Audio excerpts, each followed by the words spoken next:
களத்துல இயக்கங்கள் நெறைய இருக்கிறாங்க.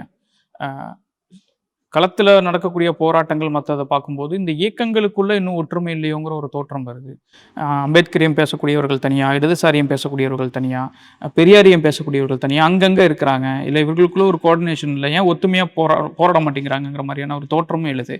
நீங்க களத்துல தொடர்ச்சியா எல்லா விஷயங்களையும் தலையீடு செய்பவராக நீங்க இத எப்படி பார்க்குறீங்க தோழர்? உண்மையிலேயே அப்படி இந்த ஒரு பிரச்சனை இருக்கா? இந்த இந்த பிரச்சனைய அட்ரஸ் பண்றதுக்காக தான் உண்மையில் தீண்டாமை ஒழிப்பு பண்ணி துவக்கப்பட்டது.